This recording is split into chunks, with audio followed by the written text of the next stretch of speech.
छात्रों, शिक्षक साथियों और शिक्षा जगत से जुड़े अन्य कर्मचारी साथियों, प्रबल कार्यक्रम के संबंध में आज चर्चा करेंगे। क्या कार्यक्रम है और इसमें किस तरीके से कक्षा 9 से 12 तक के समस्त विद्यार्थियों को शामिल करना है, कौन कौन सी गतिविधियाँ होगी, किस किस समय में कौन कौन सी गतिविधि होगी। और इसके संबंध में पहले तो मैं आपको बता दूँ, एक जो निर्देश जारी हुए हैं अतिरिक्त परियोजना जिला परियोजना समन्वय की तरफ से। अब यहाँ देखेंगे तो प्रबल कार्यक्रम के क्रियान्वयन के संबंध में और इस संबंध में जो है कि वित्तीय वर्ष 2025-26 की वार्षिक कार्य योजना में समस्त राजकीय विद्यालयों में, यानी जितने भी राजकीय उच्च माध्यमिक विद्यालय है, उनके विद्यार्थियों को 21वीं सदी के कौशलों से सशक्त बनाने और नेतृत्व विकसित करने के उद्देश्य से संचालित किया जाना है ये प्रबल कार्यक्रम। और जो भी दिशा निर्देश है उनके अनुसार विभिन्न प्रकार की गतिविधियाँ आयोजित करनी है। संचालन प्रक्रिया भी दी हुई है, क्या क्या करना है, उपयोगी सामग्री कौन कौन सी होगी, अधिकारियों की क्या भूमिका रहेगी, बजट कितना उपलब्ध रहेगा, मॉनिटरिंग क्या होगी, दस्तावेजीकरण वगैरह, इसके संबंध में विस्तार से चर्चा करेंगे। और इस कार्यक्रम के तहत यानी प्रबल कार्यक्रम के तहत ब्लॉक स्तर और जिला स्तर पर जो भी गतिविधियाँ होगी उसके लिए, उसके बाद में राज्य स्तर के लिए मॉक विधानसभा के रूप में राज्य स्तरीय कार्यक्रम आयोजित होगा और उसमें भाग लेने के लिए प्रत्येक जिले से 4 विद्यार्थियों को चयन किया जाएगा, जिसमें 2 छात्रों और 2 छात्राओं का चयन किया जाएगा, जो अपने चिंतन और समझ के आधार पर प्रस्तुतिकरण देंगे और समकालीन विषयों पर चर्चा करेंगे। तो सभी जितने भी कक्षा 9 से 12 तक पढ़ने वाले जो विद्यालय है या जहाँ भी कक्षा 9 से 12 संचालित है, उन विद्यार्थियों के संस्था प्रधानों के लिए ये निर्देश दिए गए कि समस्त संस्था प्रधान सभी गतिविधियों का आयोजन निश्चित समय में करें और गुणवत्तापूर्ण हो और सुनिश्चित करवाकर विद्यालय की चयनित जो भी प्रस्तुतियां हैं उनमें से 2 श्रेष्ठ जो विद्यार्थी है, एक बॉय और एक गर्ल, यानी एक छात्र और एक छात्रा, उनकी पहचान कर ब्लॉक स्तर की गतिविधि के लिए भेजना सुनिश्चित करें। यानी सबसे पहले तो विद्यालय स्तर पर गतिविधि करके प्रत्येक विद्यालय से 2 छात्र छात्राओं, यानी एक बॉय और एक गर्ल के नाम है, वो ब्लॉक स्तर पर भेजना है। ब्लॉक स्तर से वापस संकलित होकर के जिला स्तर और जिले से 4 जो विद्यार्थी हैं, 2 छात्र 2 छात्राएं, वो राज्य स्तर पे इसमें भाग लेंगे। तो ये कार्यक्रम क्या है, प्रबल कार्यक्रम। तो प्रबल का मतलब है कि programme to recognise abilities and build up adaptive life skills, यानी 21वीं सदी के कौशल और जीवन कौशल के विकास से संबंधित ये कार्यक्रम है। अब इसमें दिशा निर्देश ये है कि कक्षा 9 से 12 तक अध्ययनरत जितने भी स्टूडेंट है 18,798 राजकीय उच्च माध्यमिक विद्यालय, यानी सभी राजकीय उच्च माध्यमिक विद्यालय है, उन सभी में विद्यार्थियों के लिए ये कार्यक्रम है और जिसमें 21वीं सदी के कौशलों के विकास और सशक्तिकरण हेतु विभिन्न प्रकार की गतिविधियाँ आयोजित की जाएगी और ये कार्यक्रम प्रबल कार्यक्रम के नाम से क्रियान्वित किया जाएगा। अब इस कार्यक्रम के तहत जितने भी राजकीय उच्च माध्यमिक विद्यालय है उनके विद्यार्थियों को 21वीं सदी के कौशलों से सशक्त बनाने और नेतृत्व कौशल को विकसित करने के उद्देश्य से संचालित किया जाना है। अब इसमें क्या क्या प्रोसेस रहेगा, विद्यालय स्तर पर क्या होगा, ब्लॉक स्तर पर, जिला स्तर पर गतिविधियाँ कौन सी होगी, कब कब होगी, तो सबसे पहले बात करेंगे परिचय के रूप में। तो ये कक्षा 9 से 12 तक के स्टूडेंट के लिए कार्यक्रम है, जिसमें स्टूडेंट है उनको किशोरावस्था से व्यस्तता की ओर बढ़ रहे हैं, तो उनमें नेतृत्व क्षमता विकसित करने और अन्य जो भी कौशल है उनको विकसित करने के लिए ये कार्यक्रम होगा। और राष्ट्रीय शिक्षा नीति NEP 2020 स्कूली पाठ्यक्रम में जीवन कौशल और 21वीं सदी की दक्षताओं को एकीकृत करने की जरूरत पर प्रकाश डालती है और जो रटने की बजाय आगे बढ़कर शिक्षा में समग्र विकास की ओर ले जाती है। अब इसमें क्या क्या होगा, तो किशोरों की दुनिया की इन चुनौतियों और अवसरों को ध्यान में रखते हुए समग्र शिक्षा अभियान द्वारा राज्य के समस्त राजकीय उच्च माध्यमिक विद्यालयों के विद्यार्थियों के लिए 21वीं सदी के कौशल पर एक समर्पित कार्यक्रम है जिसका नाम है प्रबल कार्यक्रम। अब प्रबल है programme to recognise abilities and build up adaptive life skills of the 21st century. अब इसमें क्या होगा कि जो भी जीवन कौशल है, जिसमें जैसे कि WHO द्वारा पहचाना गया है, जिसमें वित्तीय साक्षरता यानी जो लिटरेसी है, खास करके वित्त के मामले में संबंध में, नेतृत्व है, जलवायु परिवर्तन पे एक्शन या उसके संबंध में अवेयरनेस है, नागरिकता, नैतिक मूल्य, टीम वर्क, ये सब शामिल है। और ये कार्यक्रम सीधे उन बुनियादी क्षमताओं को काम करने का अवसर देता है जिनकी विद्यार्थियों को व्यक्तिगत विकास और भविष्य की रोजगार क्षमता बढ़ाने में जरूरत है। अब इसके लिए क्या क्या प्रोसेस रहेगा, ये उद्देश्य तो मैंने आपको बता दिए और भी पूरी PDF मैं आपको टेलीग्राम चैनल पर दे दूंगा। तो इससे विभिन्न प्रकार के जो भी विद्यार्थियों में जीवन कौशल है, नेतृत्व क्षमता वगैरह, इनका विकास होगा। भविष्य के लिए व्यावसायिक चुनौतियों का सामना करने के लिए वो तैयार होंगे। ये सारे तो इसके उद्देश्य हो गए। अब इसके लिए जो भी बजट है वो भी जितने भी विद्यालय हैं, जैसे 18,798 विद्यालय है और यूनिट प्रति कॉस्ट है, यानी 0.0075 लाख प्रति विद्यार्थी का है और 140.99 यानी 141 लाख इसका बजट है। अब लेखा संबंधी नियम क्या होंगे? तो संबंधित जिले द्वारा प्रबंध पोर्टल पर गतिविधियों के व्यय की एंट्री संबंधित पीएबी बिंदु संख्या के सम्मुख मिलान कर प्रबंध पोर्टल पर गतिविधियों के व्यय की एंट्री किया जाना सुनिश्चित करें और एंट्री से पूर्व किए गए व्यय की पूर्णता पुष्टि कर ले और त्रुटिपूर्ण एंट्री हेतु व्यक्ति सद उत्तरदायी होंगे और जिस मद के लिए जो राशि उपलब्ध कराई जाए उसी मद में खर्च करना है और जिले द्वारा इसका उपयोगिता प्रमाण पत्र वो भिजवाया जाएगा। अब प्रबल कार्यक्रम होगा क्या? तो कक्षा 9 से 12 तक के जितने भी विद्यार्थी है उनके लिए कार्यक्रम होगा और इसके अंतर्गत जिला स्तर, ब्लॉक स्तर और विद्यालय स्तर पे 14 थीम होगी, उसके ऊपर गतिविधियों का आयोजन किया जाएगा और जिसका विस्तृत विवरण और संचालन की प्रक्रिया की जानकारी अलग से विद्यार्थियों और शिक्षकों के लिए पैकेज के रूप में साझा की जाएगी और ये पैकेज है वो SIRT द्वारा जो भी निर्मित होगा। अब इसमें कौन कौन से जो थीम्स होंगे यानी कौन कौन, देखो जिला विद्यालय स्तर, ब्लॉक स्तर और जिला स्तर पर आगामी चरण के लिए विद्यार्थियों की पहचान और चयन की प्रक्रिया के लिए 5 सदस्यीय मूल्यांकन समिति का गठन किया जाएगा।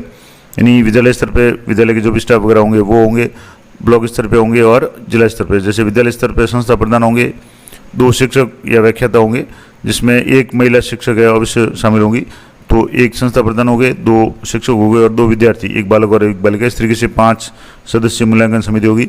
ब्लॉक स्तर पे CBO है वो इसके प्रभारी रहेंगे। उसके अलावा 1 प्राचार्य, 1 व्याख्याता और 1 बालक और बालिका। इस तरीके से 5 मेंबर की समिति होगी।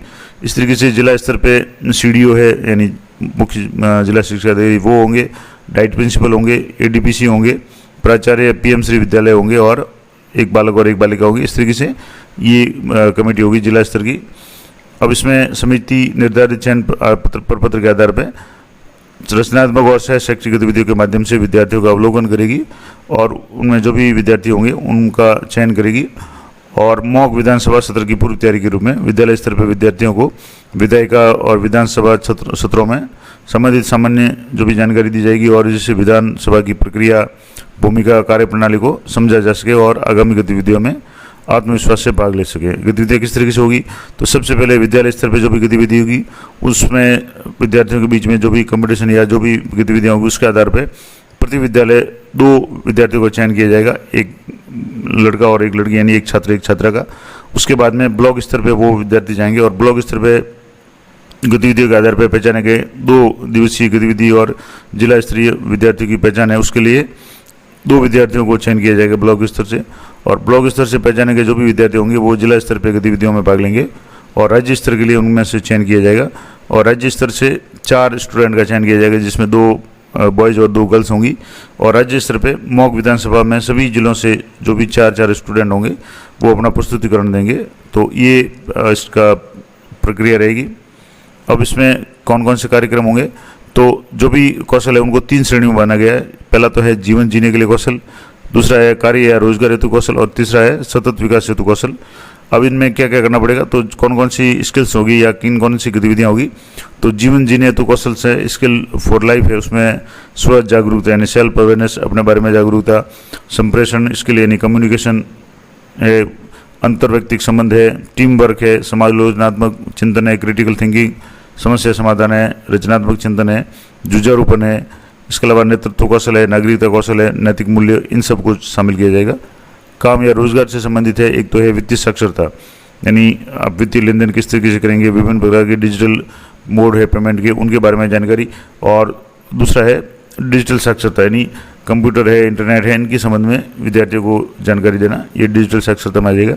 तीसरा है सतत विकास हेतु कौशल, इसमें जलवायु परिवर्तन से संबंधित विभिन्न प्रकार की गतिविधियां हैं, जानकारी वगैरह वो होगी। तो इस तरीके से ये जो भी मैंने आपको बताया कि 3 श्रेणियां हैं कौशल की। अब इनमें से स्टूडेंट इनमें भाग लेंगे।